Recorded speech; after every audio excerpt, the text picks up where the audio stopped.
এই সপ্তাহে ভিডিও আসতে একটু লেট হয়ে গেল, তাই একেবারে পুজোর স্পেশাল রেসিপি নিয়ে হাজির হলাম।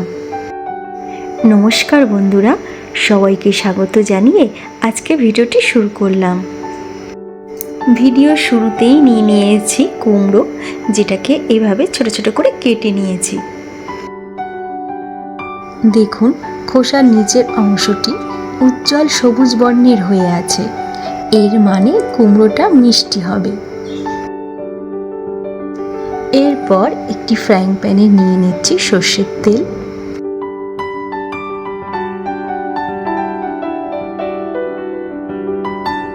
তেলটা গরম হয়ে আসলে তাতে দিয়ে দেব শুকনো লঙ্কা।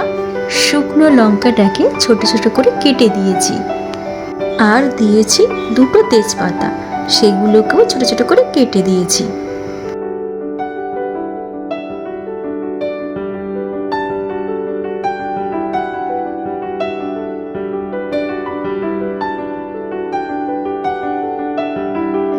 এরপর দিয়ে দেব মুগ ডাল।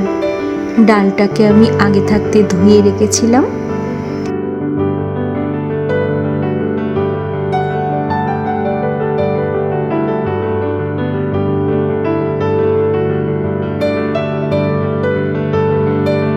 ষষ্ঠী অষ্টমী মানেই তো লুচি, পরোটা, ছোলার ডাল, আলুর দম, এগুলো তো আছেই।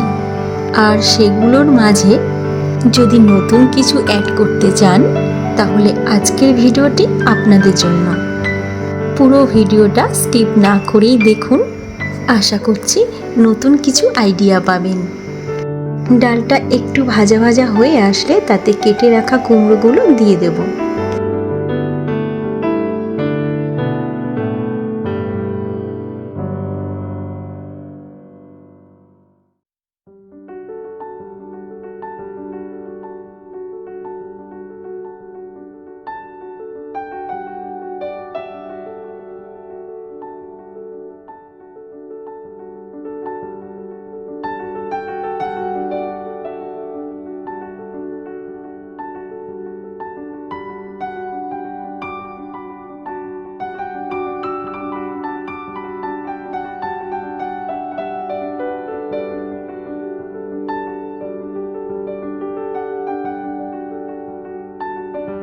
স্বাদ মতো নুন দিয়ে দিলাম।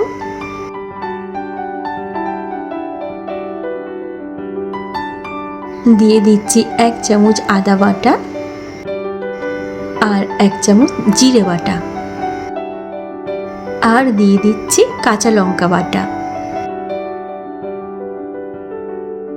এবারে অ্যাড করব একটু হলুদ গোলা জল।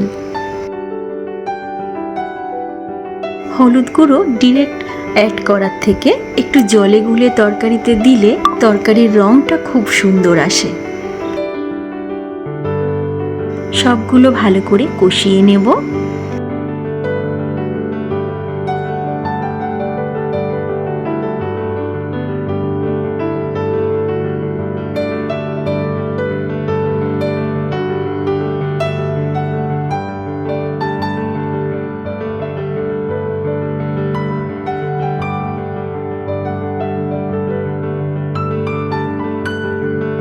দু 3 মিনিট ঢেকে রাখবো।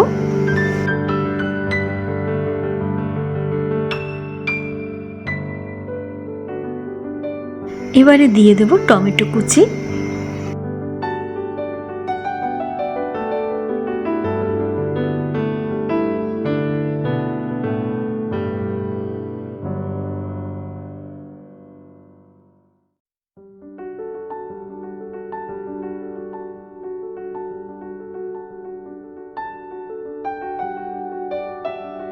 এই রেসিপিটা রুটি, লুচি, পরোটা সবার সাথেই দারুণ যায়।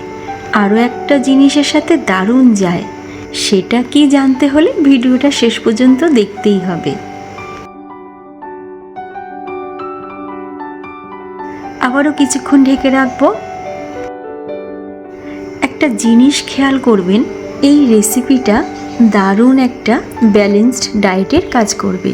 এই যেমন ডালে আছে প্রোটিন, আবার কুমড়োতে একসাথে আছে শর্করা, ভিটামিন, খনিজ পদার্থ, এমনকি ফাইবারও। সব মিলিয়ে দারুণ সুষম খাদ্য।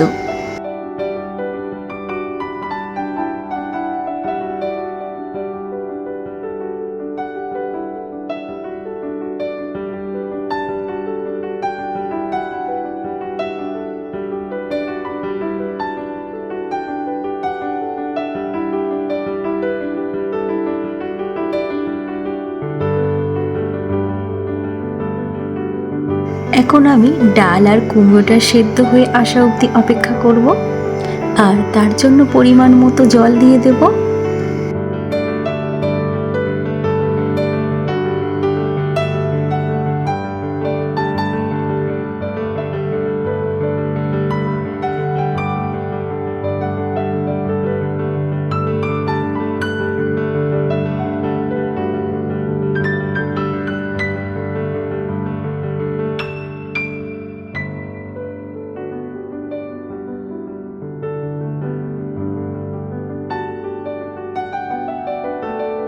ঢেকে রাখবো কিছুক্ষণ, যাতে করে ভালোভাবে সেদ্ধ হয়ে যায়।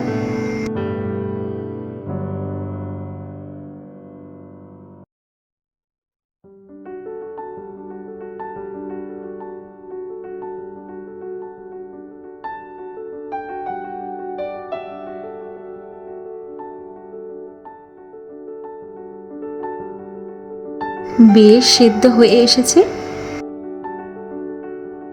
এই পর্যায়ে দিয়ে দেব হাফ চামচ মতো ঘি।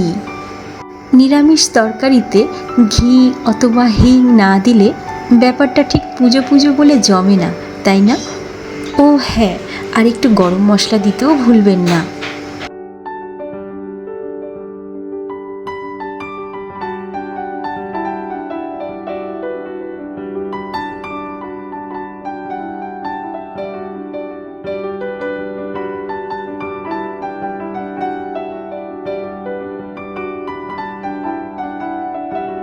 ঘি গরম মশলা দিয়ে একটু ঢেকে রাখলে কমপ্লিট।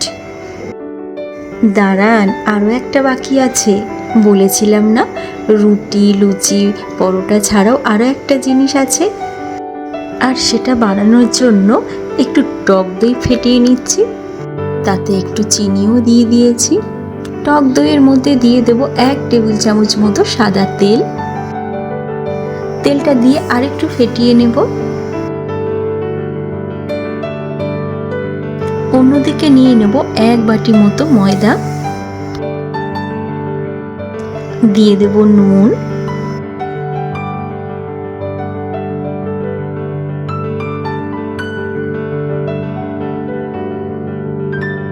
এবারে সেই ফেটিয়ে রাখা টক দই আর সাদা তেলের মিশ্রণটি দিয়ে দেব।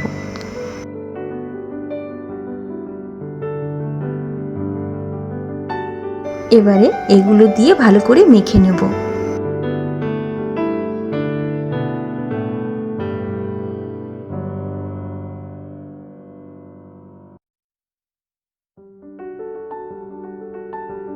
মাখতে মাখতে যদি একটু শক্ত বা শুকনো শুকনো লাগে, সেক্ষেত্রে দুধের ব্যবহার করতে পারেন।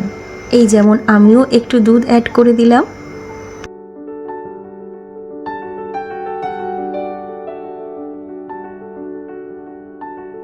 আমাদের বাড়ি সাধারণত খুব একটা ময়দার ব্যবহার হয় না, তো পুজো পার্বণে তো একটু কনসিডার করা যেতেই পারে।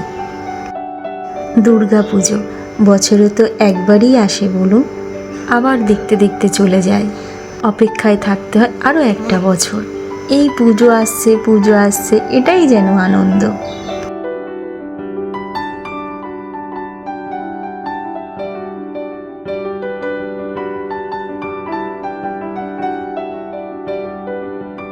ডোটা বানানো হয়ে গেছে, এটাকে এবার একটু রেস্টে রেখে দেব।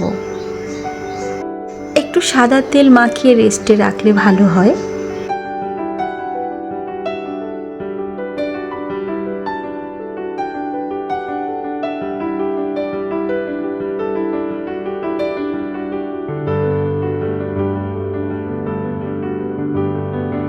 এরপর একটা বাটিতে নিয়ে নিচ্ছি কর্নফ্লাওয়ার, ওই 1 চামচ মতো, আর দিয়ে দেব 1 টেবিল চামচ মতো সাদা তেল।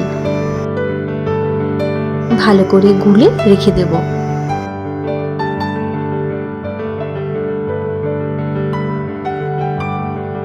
দেখে নিন, ঠিক এতটাই পাতলা হবে।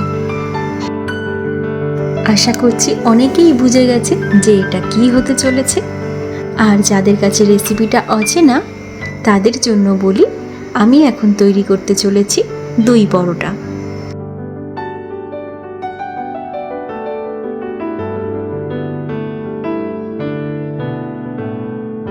এবারে ডো থেকে লেচি কেটে নিচ্ছি।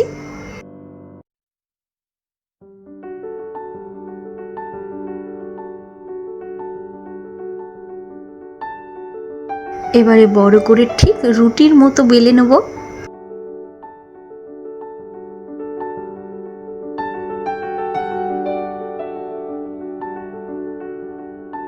এরপর যে কর্নফ্লাওয়ারটা তেলটা মিক্স করে রেখেছিলাম সেই ব্যাটারটা রুটির গায়ে ভালো করে মাখিয়ে নেব, ঠিক রুটিতে জ্যাম লাগানোর মতো।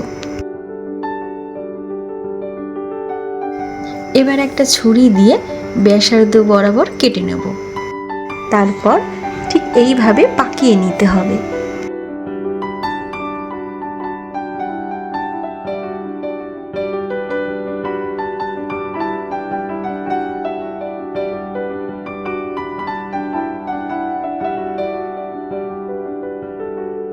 ভিডিওতে যেমনটা দেখানো হচ্ছে ঠিক সেই রকমই ফলো করতে হবে। এইভাবে যে লেচিটা তৈরি হলো সেটাকে একটু ময়দা ডাস্ট করে আবারও বেলে নিতে হবে।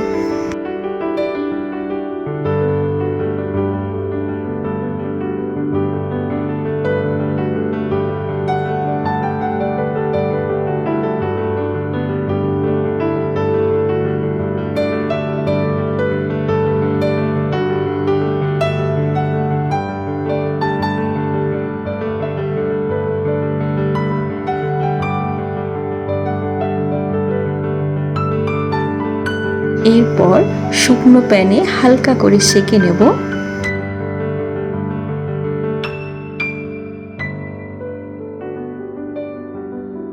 তারপর একটু ঘি দিয়ে দু পিঠ ভালো করে ভেজে নেব।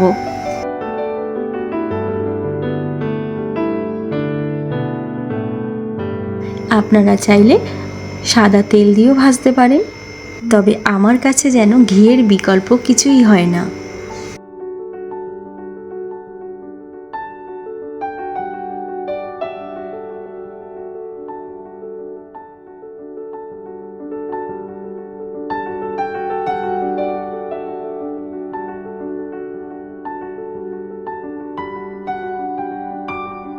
ব্যাস, একটা হয়ে গেল। একে একে বাকিগুলোও ভেজে নেব। এটা এত নরম আর সুস্বাদু খেতে হয় যে কি বলবো। এটা ফ্রিজে 3 দিন রেখেও খেতে পারেন।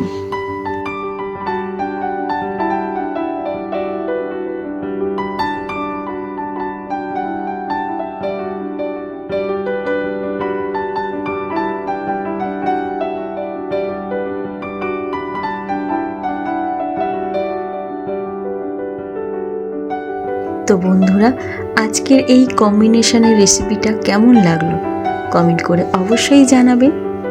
আর যদি ভালো লাগে একটা লাইক দিয়ে দেবেন, শেয়ারও করে দেবেন।